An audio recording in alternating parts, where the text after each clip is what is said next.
With The Incredibles 2 coming out, there's a chance that some interesting details may fill in about the world of the supers. But one thing that always stood out to me is, who is the real Edna Modes? Sure, she may ultimately end up just being comic relief, but I think there's enough evidence to suggest that she might have a much darker past than anyone suspects. Anyone but me. So without further ado, here are some reasons why I think E might just have been a Nazi. First, according to some sources, Incredibles creator Brad Bird was very insistent on E having a very specific voice. It was so important to nail this detail that he ended up voicing the character himself because no one else seemed to be able to do it right. Edna's accent is very much a blend of both German and Japanese accents, and I think we all know the history both those countries have in World War II. Next, keep in mind the time period of the Incredibles world. The story takes place during the Silver Age of comics, not in the current day. When E gives dates to all the supers who have suffered at the hands of their own capes, we hear that a lot of these happened in the 1950s,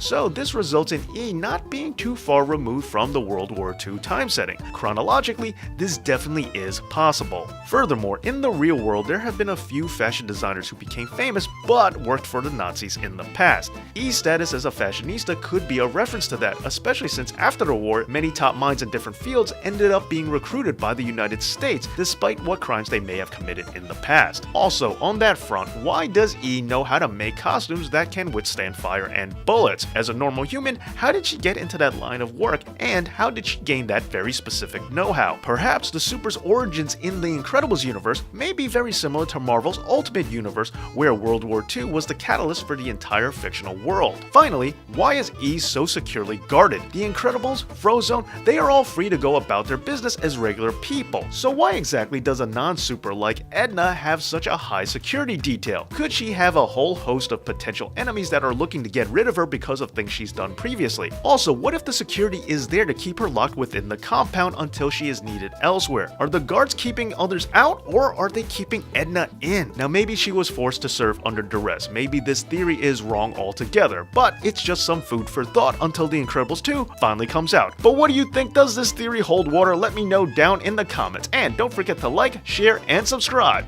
And as always, thank you for watching. Dave Knows.